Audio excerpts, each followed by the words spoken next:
Salmon Without Rivers was an amazing book written by Jim Likatowicz that explained how we got to where we are with the salmon and steelhead numbers today. This book talks about all the issues, including dams, harvesting, climate change, and everything else that has impacted and to get us where we are today. And on this episode today, we have Jim's new co-author on to talk about their new book, Managed Extinction. And today, this is going to help you understand what you can do this year and how you can help protect the salmon and steelhead species we all love. This is the Wet Fly Swing podcast, where I show you the best places to travel to for fly fishing, how to find the best resources and tools to prepare for that big trip, and what you can do to give back to the fish species we all love. How you doing today? This is Dave, host of the Wet Fly Swing podcast. Grew up around a little fly shop and have created one of the largest fly fishing podcasts in this country. Rick Williams has been helping save salmon and finding solutions since the 1980s. We dig into his new book today and find out why he's optimistic, given our current status, and what we can do today to help move things around. We find out what the status is of the 4 Snake River dams and some actions you can take to help move this towards recovery. And also, we're going to hear about what the total numbers would look like before all the dams got started and how that looks in species. We talk about coho salmon distribution. This is a fun one. Plus, we're going to get his best exercise to improve your fly cast today. Rick was also a master certified FFI instructor, and you're going to get a bonus casting tip as well. All right, let's get into it right now. Here he is, Rick Williams. How you doing, Rick? Fine, thank you. Good to be here, Dave. Yeah, appreciate you coming on here today to shed some light on an important topic, or probably a lot of topics here. You have a book out there, Managed Extinction. Jim Likatowicz is your, I think, co-author on this. You guys have a lot of experience, not only in, the subjects we're going to talk about today, but steelhead fishing, just like everything that we have a lot of listeners that are interested in. So we're going to get into all this today. Before we jump into the book, maybe take us back first, kind of into the book itself, fly fishing. Have you been doing this for a while? Well, I've been a fly fisher since I was a kid and a pretty hardcore steelhead fisherman since the 1980s, when I ended up in Portland, Oregon, and worked for Kaufman's Streamborn for a couple of years. After I'd finished my PhD in conservation biology and before I found kind of academic work. My wife was in a surgical training program in Portland, and so most of our free time was spent up on the Deschutes or the Metolius. So we both caught our first steelhead on fly rods over on the Deschutes. They're back in the 80s, and then picked up two-hand fishing in the 90s. I got fascinated by the two-hand rods, and I'm a fly casting instructor, and so I dove into that pretty deep and have been ever since. Nice. And I think we will probably be talking about some of that today because I'm interested. We've got a casting challenge going for our listeners right now, so we can talk a little more about that. But let's jump right into the book and Managed Extinction. That title, I think, is catchy. Anytime you say extinction, that definitely is a word that catches the attention. But the managed part, maybe describe that. What does that mean exactly? And then talk a little about how you describe the book to a new audience. Well, it's funny because, Jim and I have worked together for over 30 years on salmon issues. And his original thought for the title for the book was Managed Annihilation, but we backed him off to Managed Extinction, which we thought was a little more accurate. And what we mean by that is, and it could apply to not just salmon and steelhead, but to any natural resource. It's managing it from what we call a management paradigm, which we refer to as a conceptual foundation, kind of how you think the ecosystem works, which then drives your actions and your assumptions. And then that leads you to what you're going to try to do.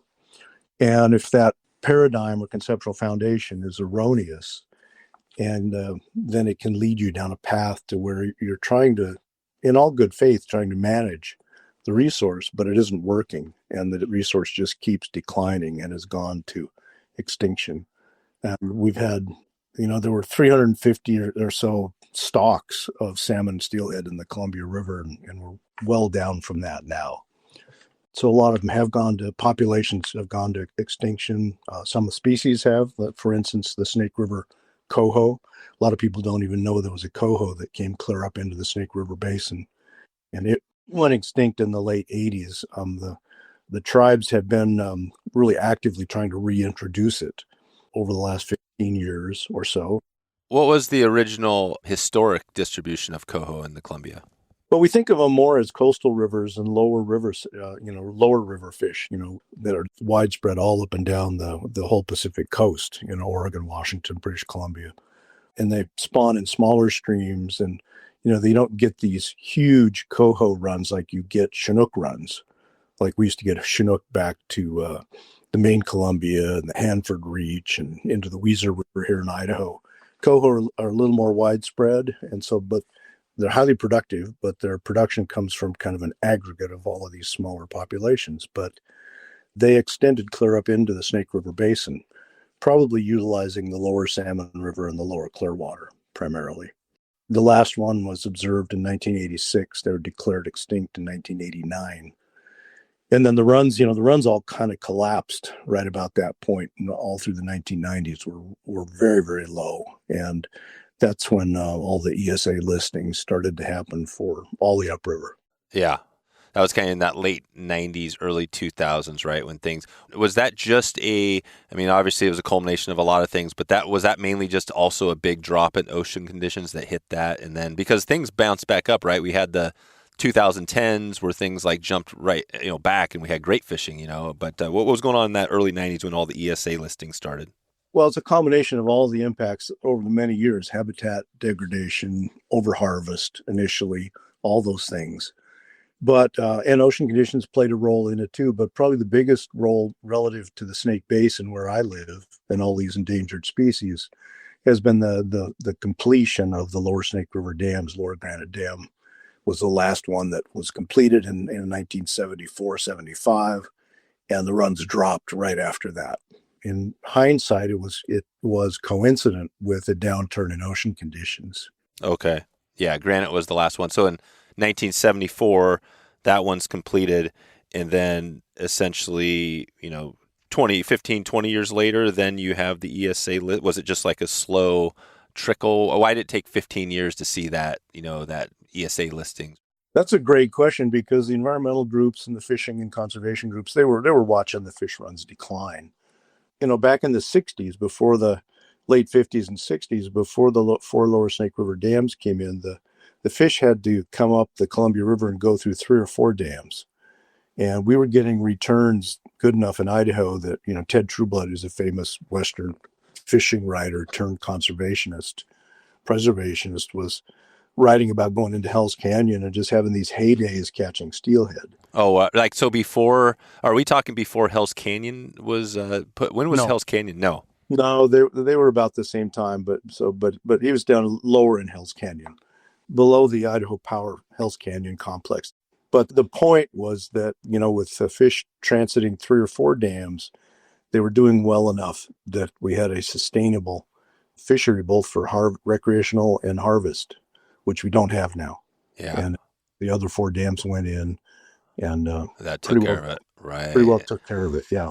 I think it sounds like it's whatever you call that, right? The slow creep, where something's going on, it, and you just keep going with it, and then all of a sudden it's like, oh wow, there's nothing left. Do you feel like with the 4 snake dams, that's such a big issue? It seems like something that's doable. Do you think if we remove the 4 snake dams in 15 years, we would have a rebound of the steelhead? Oh, no question about it. The fish numbers would bounce back. Now, the uncertainty is, how far will they come back? What other factors are going on? Will they recover to levels that will support the kind of recreational fishery and some harvest like we saw in the 50s and 60s? And the answer is we don't know. Yeah. But, I've looked pretty hard into there's a metric we use called SARs, and it stands for smolt to adult return ratios.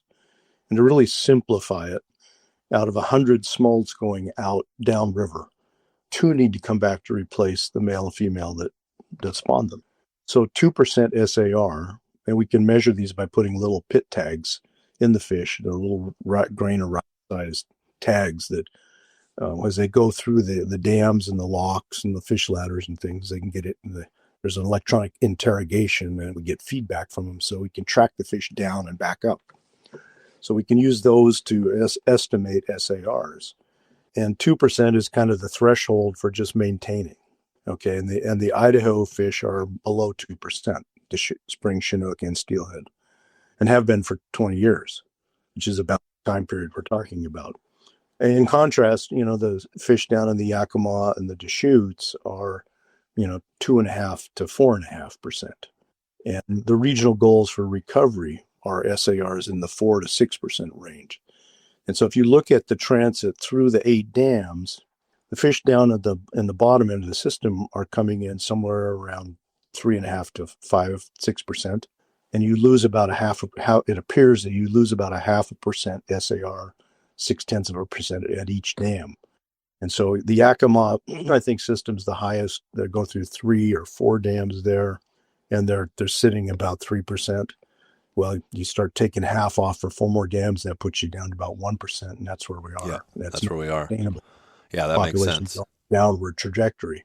So extrapolating from that, if you take all 4 of the lower snake dams out, we should get about a 2% bump up, and that would put them into a low rebuilding range.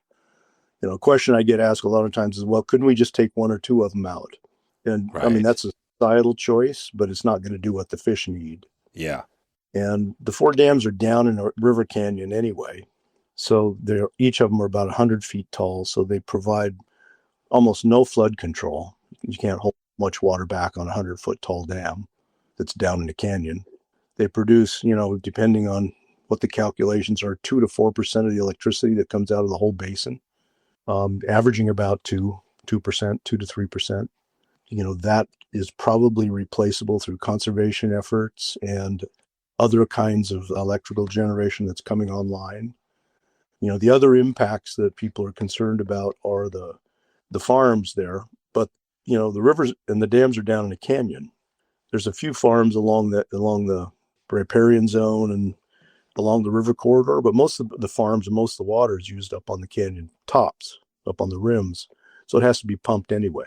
Yeah, it has to be pumped. The last thing, not to interrupt, but the last thing that people are concerned about is moving goods down out of Lewiston by barge, and Yeah. that's the grain and the wood chip Yeah, products. it's the barges. And the barges are small, very small compared to the barges on the Columbia.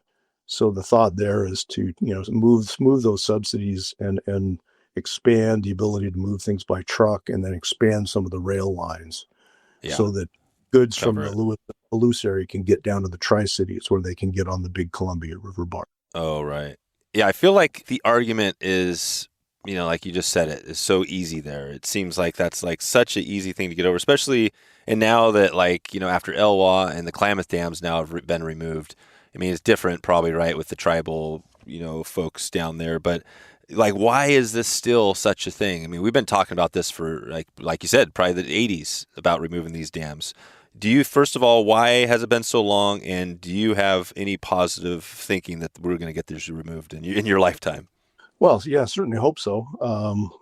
I think the concern that I and other fisheries biologists have is we're very optimistic and hopeful for the fish because they have such incredible reproductive capacity to rebound. And the Elwha has shown us some of that. The steelhead and population in the Elwha, when they were taken out 12 years ago, were about 100 fish, but they're up over 1,000 now, going back up into the headwaters. So they've gone up an order of magnitude in a decade. The coho numbers, the Elwha is unique because it has a couple of canyons with some very, very heavy water in them that are hard for the fish to navigate. The steelhead have that ability. Coho used the lower and middle parts of the river in some of the tributary systems, and they seem to be coming back and doing well in that part of the system. There's no expectation that they're going to get up in the headwaters. The Chinook used to go up into the headwaters and spawn, and the Elwha Chinook were renowned. They were large fish, spring run fish. Yeah. They don't seem to be showing that rebound and being able to navigate the really heavy water, but they don't have the size. And John McMillan, who was the steelhead biologist for trout, he's now the director of the conservation angler, and I work with him quite a bit on a variety of things. He's speculated, and I think he's probably right, that there's been such a long hatchery influence on the Chinook, on the Elwha, and their population got so small that they may have lost the genetic capacity Right. to get that size and be able to navigate that heavy water and get back up in the headwaters. We do know if because of natural selection, if a few of them can get up there and survive it, then they're going to reproduce and it would kickstart that life history again. But we haven't seen it yet. Yeah. Yeah, gotcha. But the bottom line out of all of that is that these fish are remarkable. They're capable of colonizing. The Klamath dams came out in October 2024. And 6 to 8 weeks later, I was looking at videos on my computer of fall Chinook upriver of where the dams were digging reds, exploring habitat.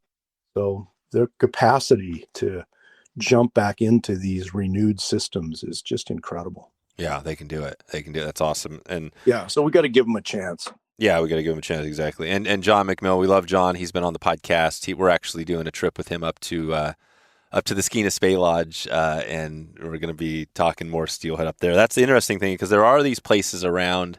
Well, the Skeena's been struggling too, but there are some places that, I mean, maybe let's talk about that. So around the Pacific Rim, talking about steelhead, did you guys cover in the book a lot of these different areas other than the Columbia? Did you cover everything? No, our book was really focused on the Columbia River in the Pacific Northwest. We do bring in some examples from BC, and one of the habitat chapters, we point to the salmon productivity and habitat heterogeneity that's found up in Alaska in the Bristol Bay area and over in the Russian Near East and Kamchatka as the last really highly productive areas, and areas where we really can learn a lot from the salmon themselves about what they need to be successful. Jim wrote a book in 1999 called Salmon Without Rivers. Yeah, I was going to say that book I read that a while ago, and that is a great book. Is that book this is like part 2 to that book? Pretty much. Yeah, it is. And that's awesome. We invited some other people to join us and contribute portions of the book. We have a chapter on the relationship of Chinook and the southern resident killer whales that Misty McDuffie wrote. Nick Gajewski wrote a chapter on the steelhead declines we're seeing in the Fraser River and how they're paralleling. They're actually a really good example of what we call managed extinction. And Jack Stanford, been around a long time, done a huge large river habitat guy, a wonderful friend, and he contributed to the habitat part of the book. And many of us had all collaborated together in other scientific writings. The earlier book that I did called Return to the River, which was about the Columbia River salmon, the whole Columbia River decline and how it was being managed through the 2000s. And then Jim's book, Salmon Without Rivers, which explored the idea. The title comes from an observation a friend of his made when Jim was explaining about hatcheries and how they were being used. And the guy said, well, we'll have Salmon Without Rivers then. And Jim grabbed that as the title. God. So this book, Managed Extinction, we wanted to write as kind of a follow-up, what we've learned and what the salmon have taught us. And we wanted to write it very much in the style that Jim wrote that book, which was with kind of heavily documented with endnotes, but not cluttering the narrative up with a lot of scientific references. And a lot of attention to editing and writing so that it reads really smoothly in a story. We tried to interject personal stories from our career. And I have a few little, family stories of growing up in Western Idaho in the Payette and Salmon River drainages. Yep. Try to make it a little more interesting to the readers. But so we aimed the book at, probably the kind of folks that are listening to your podcast. But we also documented it enough through the endnotes and things that we're hoping that the fisheries professionals will use it. And like Jim's book, Salmon Without Rivers, that it would get used extensively in undergraduate and graduate fisheries and environmental science courses. When it comes to high-quality flies that truly elevate your fly fishing game, Drifthook.com is the trusted source you need. I've been using Drifthook's expertly selected flies for a while now, and they never disappoint. Plus, they stand behind their products with a money-back guarantee. Are you ready to upgrade your fly box? Head over to drifthook.com today and use the code SWING at checkout to get 15% off your first order. That's Drifthook, Drifthook.com. Don't miss out. Since 1972, 4 Wheel Campers has been building tough, lightweight campers designed to fit almost any truck. Whether you're after something minimal like me with the Project M or looking for a fully equipped camper ready for your next off-grid adventure, 4-Wheel Campers has a solution for every outdoor enthusiast. You can head over to 4wheelcampers.com right now and use the builder tool to see which topper, slide-in, or flatbed is ideal for you. Back to the dams, the Four Snake River dams. Like you said, as people are listening now, are you on top of that? Is that something where are we close to getting things moving forward? But what would you tell somebody listening? How can we help this process?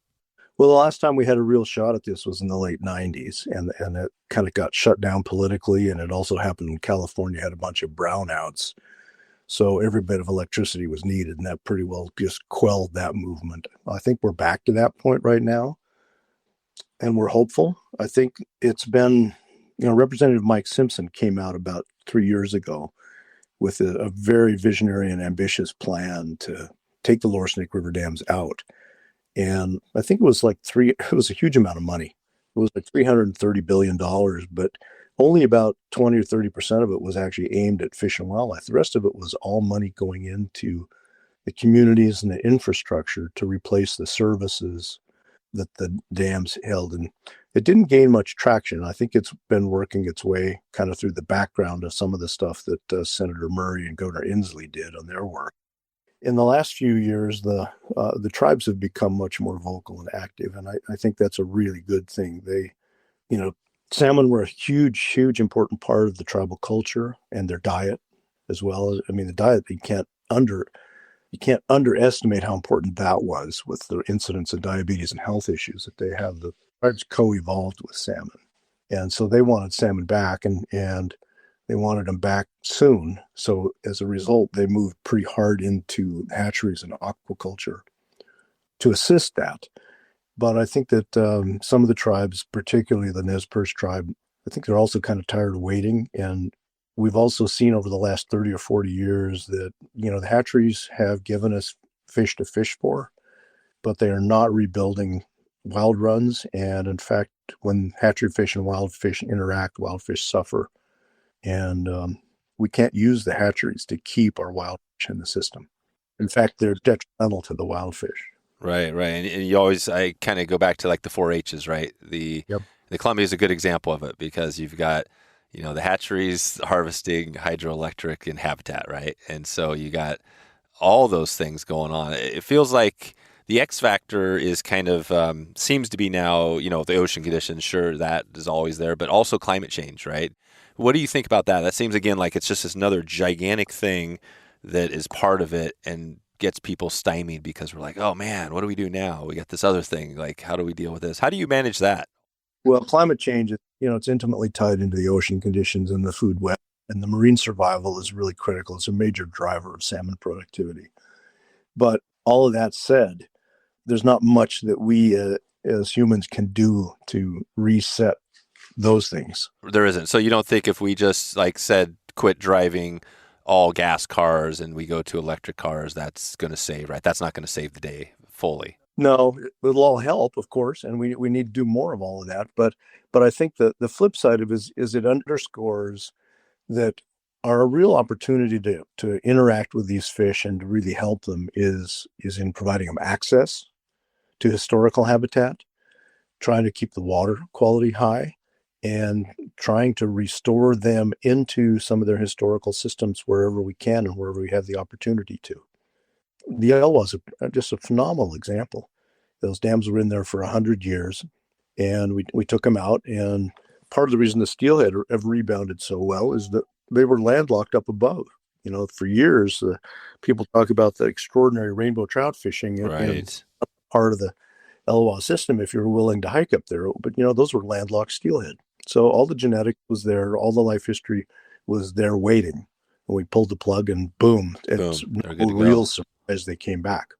The anadromous fish, which were down below, and we had kind of had on life support through hatcheries and everything, they're having a little tougher go. And part of that is because they probably lost genetic diversity. Some of the habitat had been degraded in the lower part of the river, but the majority of the habitat's there. And it's been astonishing how fast the river and the riparian zone have come back. And even, in fact, how much the estuary has rebuilt. And it's providing, it went from 2 acres to over 100 acres.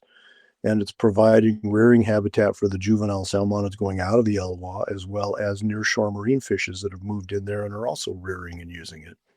Against everyone's expectation about all the problems with all the sediment in there, within 2.5 years, it had kind of sorted itself out. It's still evolving, still changing.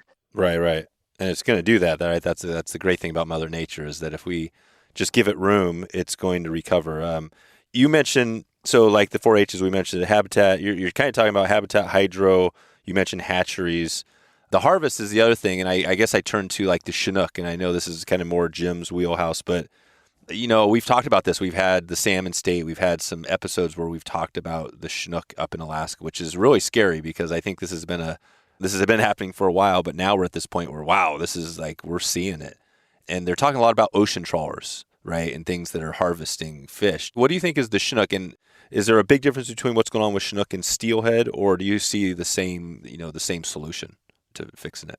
Well, we're seeing an overall similar decline, but I think different things are going on probably. And the Chinook you're talking about, Yep. they're primarily up in the Bering Sea, although many of them come down here. And Greg Rusciaroni, I don't know if you've had him on, he's a first-class scientist. He's done a ton of work up in the Bering Sea, and he's looking at the interaction of Chinook, pink salmon, and sockeye. And there's some preliminary data that he and all of his colleagues have gotten together that suggests that part of the reason for the Chinook drop is that there's a mortality at about age 2 in the marine part of their life cycle. And that's when they're about the same size and feeding on the same prey base as sockeye and pinks, who are more efficient at feeding on that prey base at that particular size and time. And so there's a suggestion that that's contributing to the drop in the Chinook. And of course, then that takes you into, okay, so we got all these pink salmon hatcheries up there. Are they needed? Right now there's a ton of salmon up in the Bering Sea, but they're not necessarily the Chinook that we'd like to see. And some of the Alaska rivers and the tribes who've relied on them for subsistence are paying a really tough price. Right. So that's it. So yeah, we heard that in our In the Bucket podcast series. I think John mentioned that the pink that issue. So we'll put a link out to that episode in the Bucket where we talked about that. Let me describe, yeah, if you don't mind, kind of the arc of our book, Managed Extinction. Because let's hear it. We're kind of hitting pieces of it, and if I can describe the arc of it briefly, then I think it'll fit into a lot of the questions you're asking. Like I said, it was a follow-up to Jim's book, Salmon Without Rivers, that looked at the history of the decline of the Columbia River salmon. And we revisit a lot of that in the first couple of parts of the book. We go through the history of the decline, some of the big mitigation programs like the Lower Snake River Comp program and the Lower Columbia River Fisheries Development Program, all of these hatchery-based programs that were designed to mitigate for the losses caused by development of the hydro system, and why they haven't worked, and leading to the situation we're in now, which is kind of the definition of managed extinction. And then we say, okay, we got a lot of good science. So why has it been so hard to get science into management? And so we'd first draw a distinction between fisheries science, which is a field I work in, versus fisheries management. And then out of fisheries management, you get actions, and then you have fisheries policy and administration sitting over the top of that. And as you can imagine, there's some tension between those three fields. So science can come out, but it may not be reflected in the policy, depending on, perspectives, often political perspectives. And then we talk about the barriers to getting good science into fisheries management, which was really fascinating. I went clear back and read the original fish surveys done out of the Stanford group in the 1890s by Gilbert, Everman, Jordan, and that bunch. And I think one of the things that knocked me over in researching for that chapter and subsequently writing it was, in our early work, we looked at the cannery effects. The huge canneries down the lower Columbia River that were catching everything that was going up the river. And we have graphs on the landings. They weren't counting fish, but they were counting the number landed and the pounds and so forth. And the peak harvest down in the lower part of the Columbia was 1886 through 1888. And Jordan and Everman came up into Idaho, Gilbert and Everman, and they got here in 92, 93, and 94. And they looked at the Clearwater, the Payette, the Salmon River, and the main Snake River up near Twin Falls. And everywhere they went, people said, yeah, we still got really big runs, but you should have seen them 7 years ago. That's exactly that time period, 5 to 7 years ago. So the amount of fish they were harvesting at the mouth of the Columbia was noticeably impacting the number of fish that were making it into the upper basin 140 years ago. Yeah, and this is 1886. Yeah, that's when the peak harvest was. And then Jordan and Gilbert and Everman's surveys were 92, 93, and 94. And reading those original reports was astounding. These river systems that I grew up fishing and hiking around, the fish that salmon and steelhead are absent from now, like in the Payette River system. They've been absent since the early 1900s. Right, they've been and gone. I grew up in that system, and our family's been there since the 1920s.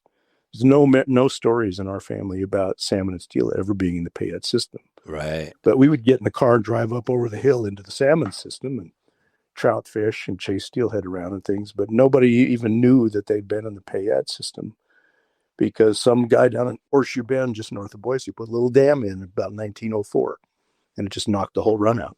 Right. And those dams are still obviously all over the state, all over the country. Yeah. What do you think do you have any idea?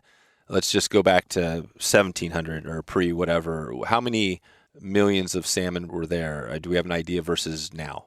Well, historical estimates of salmon runs back into the Columbia River range from about 9 million annually to 16 million, recognizing there was annual variation, of course. This is work that the Northwest Power and Conservation Council, funded to try to establish a historical baseline on what numbers might be. When we started working on salmon recovery, Jim and I was appointed in 1989 when the council and BPA first formed an independent scientific advisory board to advise BPA and the council on implementing their fish and wildlife program. And it was done because issues would come up before the council members. These are council members, 2 from each state, from Idaho, Oregon, Washington, Montana. And an issue would come up, and one set of biologists would come in from an agency and describe something, and then another set of biologists would come in and describe the same thing, but in a way different way. And then the council members and administrators and policymakers couldn't make heads or tails of it. So they asked for an independent scientific advisory group be formed that could act as a referee or filter on all this stuff. And so I was appointed to that in 1989. And Jim joined that group 2 years later, and that's when we started working together. So anyway, that all came out of that. Yeah, that's it. So 9 to 16 million, that's total, all 5 Pacific salmon and steelhead? That was the total, or is that just one? No, that's all of them, aggregate. And then about the time Jim and I were put on that group, that's when the run started to collapse, and they got down one year, I think, below 1 million. And the council's original goal was to double the run to about 2 million. And they did kind of come up to about that. And then the council decided they'd have a new goal of 5 million, and we've never come close to it. They're still hovering. They're still kind of hovering between 1.5 and 2.5 million. Gotcha. 80% of those hatchery origin. So. Yeah, I see. Okay. So again, going back to 1886, that's a good probably timing, because that's when dams when did I guess the whole history of the country, there's been dams put in, but when were the massive, wasn't it between then and like the 1950s when we really put these giant? The first big dams on the Columbia went in the early 30s. 30s, yeah. Yeah. So the impacts prior to that were primarily overharvest and then just habitat development. In the tributary systems, there were lots of small dams put in for towns, and then they would they would use these things called splash dams, which were just horrific. They'd build a dam across the river and then fill the whole river up with trees and then cut it loose in the spring when the floods came down, and then it would take all this timber down. But you can imagine what it did to the riverbed in the riparian zone. Right. God, that's crazy. So pretty much that's, if you look at the big picture, it's the dams start going in 1886, all the way through the 1900s. And then there's this slow process, and then you have hatcheries probably that add fish. So maybe that. Yeah, that's kind of the story. It was overharvest at first, coincident with habitat development as the Pacific Northwest populated. And then it subsequently became the large dams that went in that started to put constraints on the fish. And then those were going to be ameliorated, everyone thought, with using hatcheries, Yeah, which right. didn't work and actually turned out to be kind of detrimental to us. So it's this kind of slow attrition and addition of factors. So this sequence has allowed some people to say, well, it's not the Lower Snake River dams. Those are not what are constraining. It's all this other stuff that happened first. And to some extent, they're right. That's what set the stage.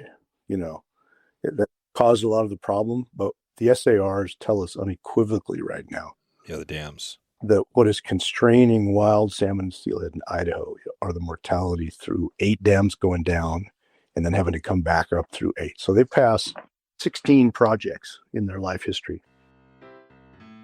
Trout Routes is the most comprehensive mapping app for trout anglers. With over 50,000 trout streams, 350,000 access points, public land maps, and more, Trout Routes is the #1 resource for navigating, researching, and exploring trout streams, and it deserves a place in every angler's toolkit.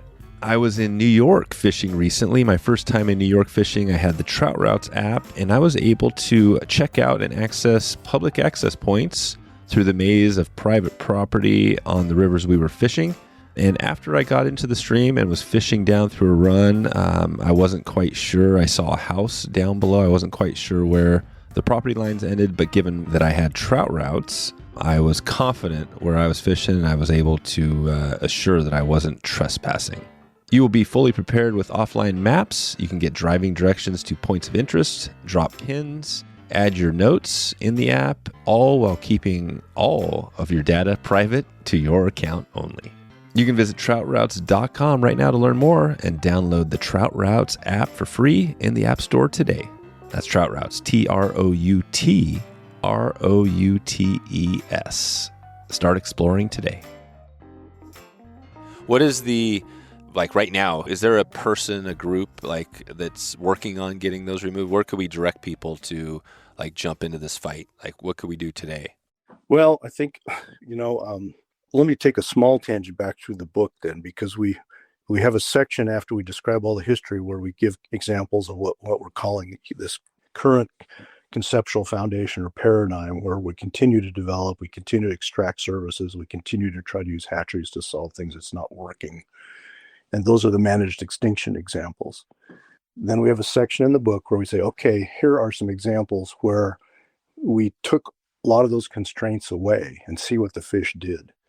And there's a fabulous story that Dan Bottom writes in the book about the Salmon River over on the Oregon coast, right near Lincoln City, where they took the Coho hatchery out and then took a lot of the tide gates and things out and reconnected all the tidal estuary, and the Coho numbers bounced back up, and they'd seen life histories showed up they'd never seen before, didn't have any record of. Now they may have been there historically, we don't know, but it just shows you how fast and how what we call plastic, meaning that the fish are capable of doing lots of different things when they have the opportunity. And then we have a big chapter on the Elwha, which goes through that. So we have these restoration examples, and they show how dramatic and how quickly the fish can bounce back when the constraints are removed.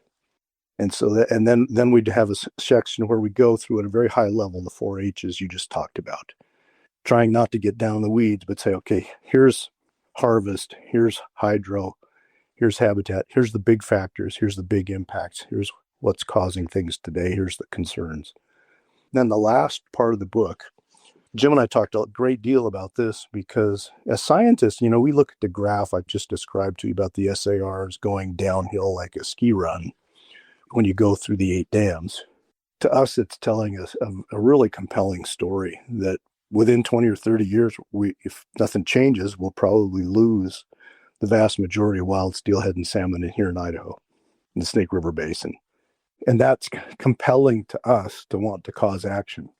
But it doesn't seem to be changing the minds of those people who kind of have their hands on the levers. Right, that make the decision. Which are who? Who are the people that are making the decisions? Who can move the needle on this? Is this like more of a... The Northwest governors, the Northwest congressional delegations, state legislatures, all of that. Yeah. Could the federal government come in and say that? Could they come in and say, at the highest levels, the president, whatever, like, all right, let's do this, like going to the moon, like let's take these things out. Could that get done at a higher level? Yeah, they could, but they're not going to unless the Northwest delegation stands up and says we need to do this. Yeah, they need support. And that's not going to happen unless people in the Northwest become concerned enough and start putting pressure on their politicians that this is needed. Now, the tribes are actually putting as much pressure as anybody right now.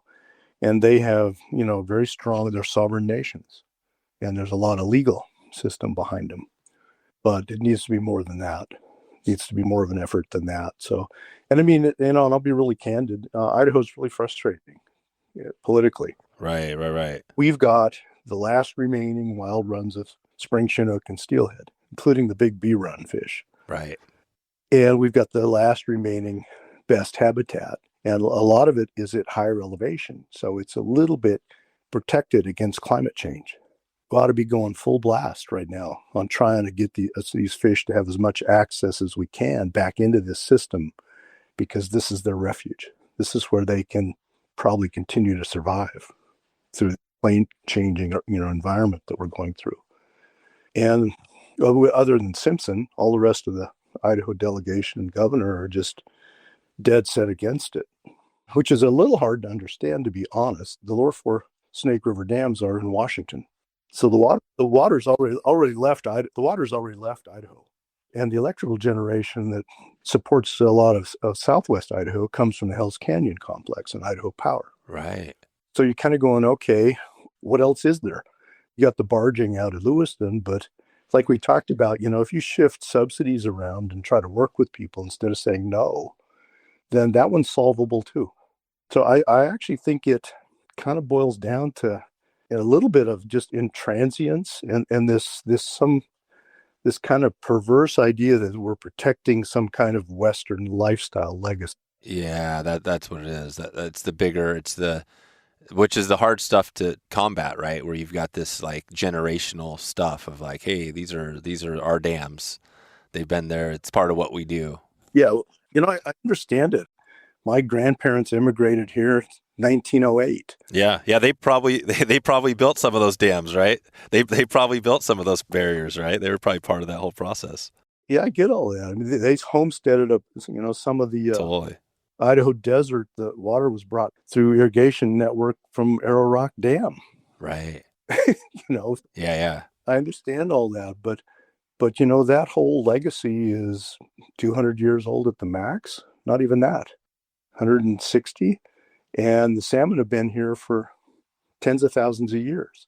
The Native American cultures coexisted with the salmon runs in the Columbia, and some of the archaeological work that's been done through the Columbia and the coastal areas, looking at middens and artifacts and so on, suggest that Native Americans may have had harvest impacts on the Columbia River runs that were almost to the magnitude of what the Canning harvest were. But the habitat was all there. The fish still had access. Enough fish got through the gauntlets of collections at Celilo Falls and other places that they made it back to the headwaters and replaced themselves. And in coastal systems where they were smaller, the tribes operated with a little bit of a different paradigm, and they kind of knew when they were big runs or small runs, and they would harvest for a finite period of time and then pull the weirs out, understanding that they needed to let the fish go back into the upper. If they overdid it now, they would pay for it in the future. Concept we don't have very well. No, we don't. That's not our concept. You mentioned tens of thousands of years. Do we know on steel or just salmon in general? Have they been around for millions of years? Like, do we know that geologic time scale? Well, the salmon are millions and millions of years old, but we also had the whole Cordilleran ice sheet and the glacial time period and so forth. So we think that salmon have been in the Pacific Northwest probably for tens of thousands of years. And they may have, as the glaciers receded, they were in the ocean, they colonized the rivers. And I don't know if you've ever been on a big section of a river that has a lot of salmon in it. They move habitat around. They're digging redds and chasing each other. And so they're kind of engineering too. Tom Jay is a Northwest writer and sculptor, and he's written really eloquently about salmon in Northwest. And he talks about a coevolution between habitat and the coniferous trees and riparian willows and things, and salmon, all evolving together to shape these landscapes and to shape the salmon into the species they are today. I think it's a really beautiful way to look at things, and it captures a phrase Jim and I worked a lot with, which is a phrase called place-based. So salmon are place-based species, have place-based relationships, meaning that they are a reflection of the habitat that they evolved in and came out of that sustains them and supports them. Right. So they can evolve and change over time based on changes. Yeah, there's interaction actually between the habitat and the fish themselves, with the habitat probably having a stronger influence on shaping the fish than the other way around, of course. Right. And probably the best example of that might be the steelhead and rainbow, right? The fact that rainbow can become steelhead and vice versa based on environmental changes. Absolutely. Yeah, and that's a great example of that term plasticity I was talking about either. Ultimately, their goal is to reproduce and have offspring that also survive and reproduce. And there's multiple ways to get there. Yeah. Do you feel like steelhead versus Chinook, we talk a lot about these because these are the two swinging species. I obviously could fish for all of them, but they're the big ones. Steelhead they feel like they're more resilient, right? If something happens, a rainbow, like we just said, can become a steelhead. But Chinook, are they as resilient as a steelhead? Do you think they have a chance up in Alaska with all the changes and the closures and stuff to come back, like steelhead could if you remove dams? It's strange. This is going to sound really weird. I think in some ways, steelhead are both more fragile than Chinook and more resilient all at the same time. And the resilient, I think part of it comes from the fact that I think they have more plasticity. They can do more things. They're a little more adaptable to new opportunities and new changes. But the Chinook are a pretty robust animal. So I don't know if that makes any sense to you. Just being like big, because they're diverse too. They've got lots of life history types, right? Ocean length. Oh, absolutely, they do. Yeah, yeah. 4 races and all. Yeah. Oh, and there actually are kind of freshwater, right? You do have fish that stay in freshwater, right, and don't migrate. Yeah. So I think I'm speculating at that point. So I like to stay optimistic on this stuff. I hate these episodes to be really like terrible, like the collapse of the world, right? I feel like there are some things we can do. It feels like you can call your representatives, right, for your state and let them know. And to you, does it feel like we got a shot at this thing? It sounds like you're still optimistic. Oh, I think we do. Certainly the recent political changes it's slowed things down. That's probably the right way to put it. Yep. And we have to play a longer game. But I do think that, for the average angler that's listening, if they want to help, get involved in your local clubs, the Trout Unlimited Club or whoever, and start writing letters, go into meetings, make your voice heard, let the people in the political seats know this is an important issue. Yeah. They're not going to do anything. It's clear from, Mike Simpson's proposal and the kind of lack of response from the whole Pacific Northwest delegation, not just Idaho, but almost without exception too. There were a couple of people that jumped in too.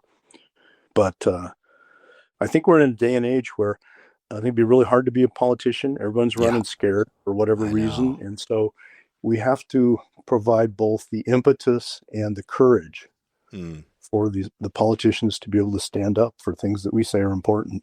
Yep. Without a combination of kind of pressure and support all at the same time, it seems unlikely that things would change, but they could. Yeah, they could. I think they definitely could. I feel like the social media, it's interesting, right? Because you're not on social media. You don't have a lot of it. It's really, there's a lot of negatives, right, to that social media. That's part of the reason why we have these, bipolar politics going on right now, because all this stuff that's going on, it's not making it easier to talk across the table and find solutions, to big things. So I feel like that is a struggle right now. We got some work to do there for sure. But I want to take it out of here in a few minutes, Rick. We got the casting challenge. This is our fly casting challenge, and you're a certified instructor. So I'm going to ask you a question here in a sec. But this one today is presented by Togiak River Lodge. We're actually going up there to swing for Chinook. In one of those places that's still open this year. We're going to have a group of people going up there. Togiak's actually giving away a custom rod for anybody who completes the challenge, which is going to be a series of 10 exercises that people do in fly casting to improve their cast. So it sounds like you're more spay. Is that your casting history? No, I'm a master single hand. Oh, you got both. Okay. Yeah, so I teach both. Good. Well, let's keep it on the single hand. If you had somebody who was listening now casting's a struggle for me. It's a struggle for a lot of people. What would be one exercise they could do today that can help them get better at the cast? It's funny because everybody is always worried about their forward cast and the line not going out and turning over. And so I get this a lot from people who want to cast farther or going on saltwater trips. And what I work on them with is their back cast. Learn how to put power into your first back cast and have it go straight back. If you get a powered up back cast, the rod's loaded and the line has line speed, then your forward cast is going to take care of itself. But if you do a soft or weak back cast, then you almost can't catch up with it and get the forward cast to work again. So I spend a lot of time teaching people how to haul and how to power up that back cast and how to keep it on a straight line path. Yeah, straight line path. Yeah, we have really excited. We've got Bruce Richards coming on to do a webinar, and he's going to be talking about his 6-step method and some of that stuff. And I'm sure there's a lot of overlap there. But what would be that to power up or to get that straight line? Would there be something you would tell me today to go out and work on that? Okay, so yeah, this is going to get a little more technical, but a line's down on the ground, make sure there's no slack. And when you start to pick up into the back cast, don't rotate your wrist early. Pull straight back, almost to where your hand comes past your shoulder. Yep. And then right as it gets to your shoulder, do a sharp downward haul with your left hand, and then rotate and almost pitch the line back like you're throwing a Frisbee, but don't pitch it down. Pitch it back straight. And if you do that, you get a burst of line speed that the line goes back and it's straight. And then the forward cast is just pull straight forward into that, turn over and let it go. Oh, I love that. And the forward cast becomes so easy if you set the back cast up right. Yeah, that's right. Wow, I love that. It's always fun to do this in audio because you're picturing it and I'm picturing it exactly. So yeah, keep that wrist, don't twist it until you get to your shoulder. Yeah, everybody wants to rotate up into the back cast. Yeah, you do. You pull straight back and don't rotate till you get your shoulder. Then you've got the line speed. Gotcha. So the end of the line is going to go where you're pulling. And the fact that you've pulled straight back for so long has the line going in that straight line path. And then you just accelerate it through the end of it. So that's huge. Love that. Yeah, that is a really good exercise. And you can practice that right now, even with your hand. You can just practice like going up, going straight, right, without doing any twists or turns. Yeah, and like I said, I'm kind of a two-hand junkie. Yeah. You want to give us a bonus two-hand exercise or tip here? Well, the tip I would be was my casting buddy Todd Somsel and I, he's another master. We actually developed a new Scandi long line. Oh wow! Last year, we worked on it for about 4 years. Called Pacific Northwest Spey Lines, and it's an advanced Scandi long because a lot of us like to fish up on the upper part of the water column, either swinging soft tackles or spey flies or even skating. And this is a brilliant line. It just turns over really well, and yet it's got a long back taper so you can shoot. So it'll fish at regular Scandi kind of distances of about 42-foot head, or you can take it out and throw it to 100. Oh, wow. Yeah. Gosh. So you can check that out. It's called Pacific Northwest Spey Lines, P&W Spey Line. Yeah, P&W. And so this is that's actually the brand? That's the brand, yeah. Yeah, we've got a website with those lines on it and good. FAQs and a couple of little videos, and we're just getting started. Yeah. We'll get a link out to that one for sure. Yeah, we've got lots of hardcore spey anglers listening, so that's really good. Okay. And then if anybody wants a deeper dive in the book, Daniel Ritz, who was the conservation coordinator for the Idaho Wildlife Group, did a really nice review of it for Swing the Fly magazine. You type in Managed Extinction, Swing the Fly, you get a review of the book that goes through in a lot more detail than we got into. Yeah. Okay. Yeah. And I saw that review, and Swing the Fly they're doing awesome stuff. I think the call to action today is for people to go out and get your book. I think that would be awesome. People can take a look and maybe even get that first book if they haven't read it. The first one Jim had out there, which was Salmon Without Rivers, right? Yep. Absolutely. So we got those two books. Okay. Cool. Well, I got a couple of random ones to talk to you about here, and then we'll take it away in a little bit. But, the first one was just on today. I mean, anything we left out here on species or areas that you think people should know before we head out? No, I think the last thing I wanted to say about the book, though, is that in the last 3 chapters, what Jim and I tried to do was to tell a new kind of what we called a new salmon story. We got thinking about other ecological writers who've had impacts, and they've impacted people and gotten people to care because they tell a story that people care about. And when you care about or love something, that's when you're going to rise up and do action on it. So rather than trying to point people toward all the data, we have some in the book, of course.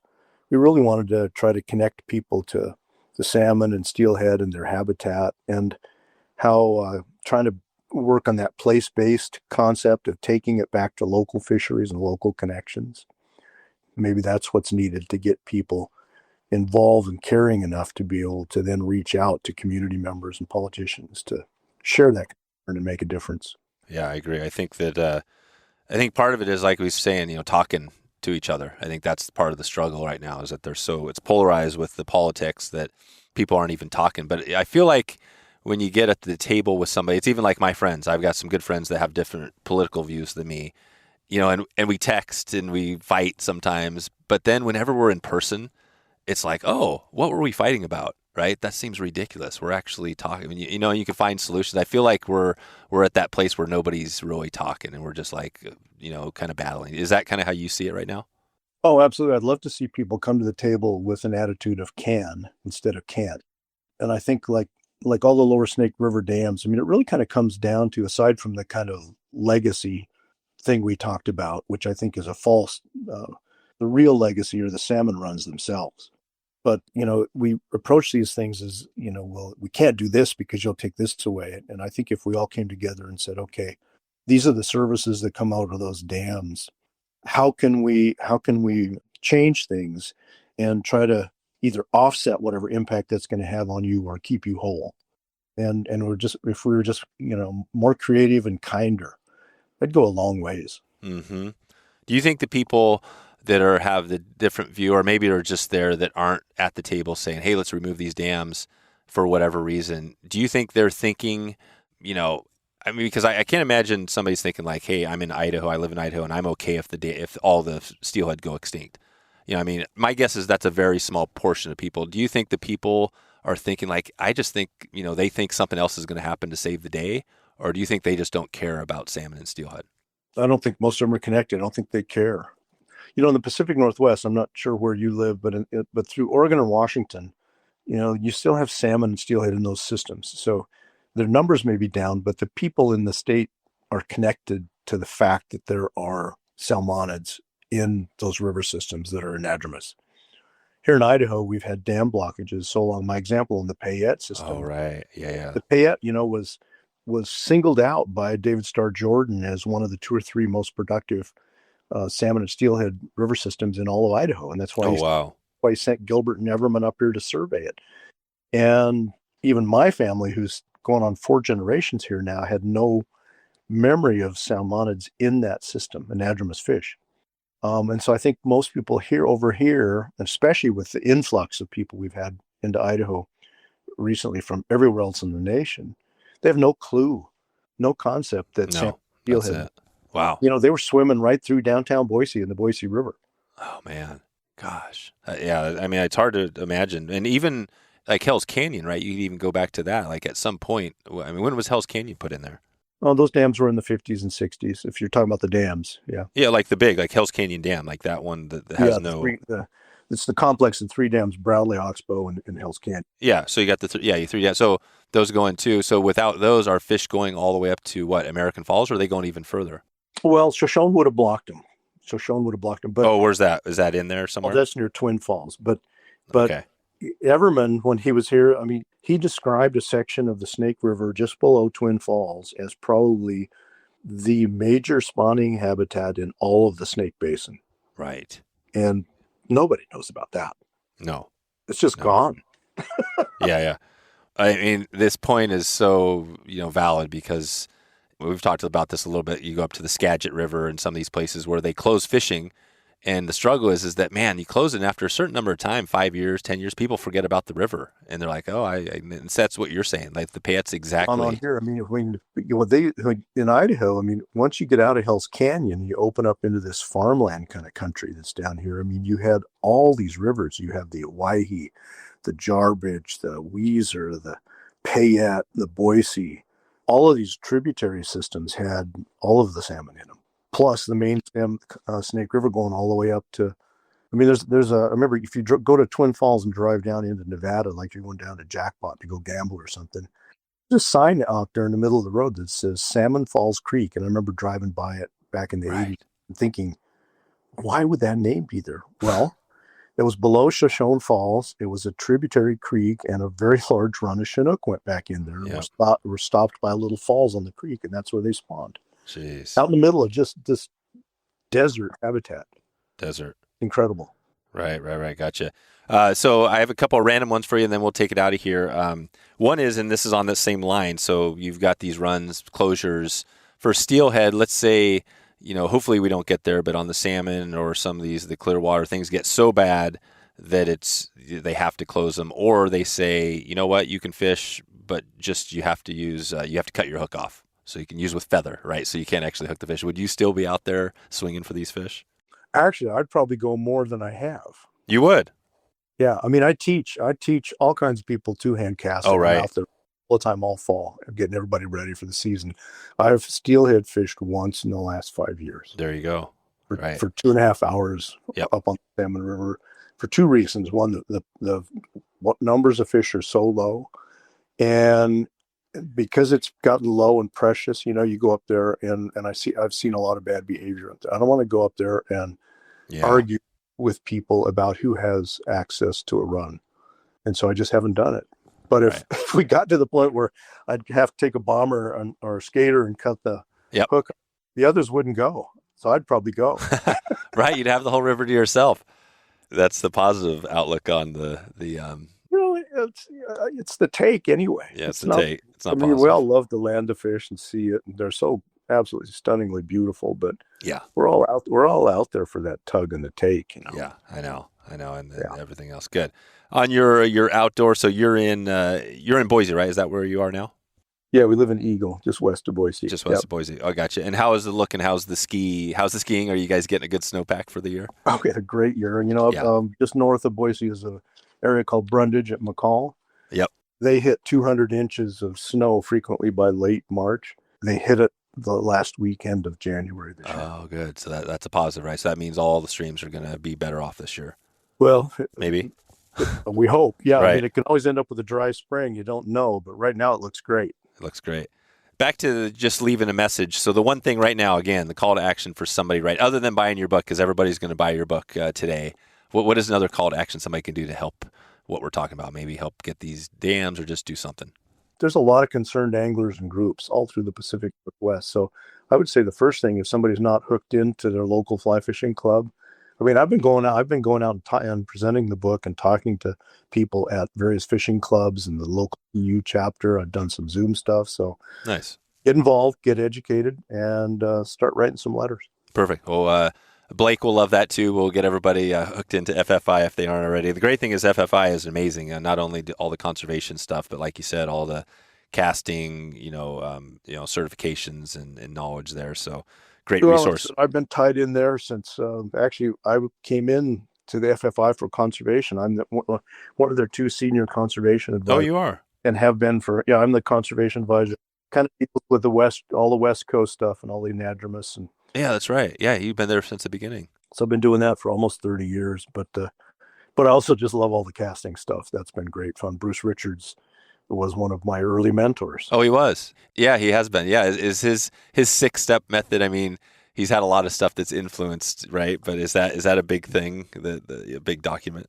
Oh, it's a big thing. In fact, I did a continuing education webinar earlier this year that you could probably track down on the FFI site, where I took his 6-step method and applied it to two-hand casting. Oh, amazing. Okay, we got to get that for sure. There you go. So the 6-step. Okay, good. Yeah, and you've had, so back when you started with FFI, who was on the board? Was Mel Krieger there at that time?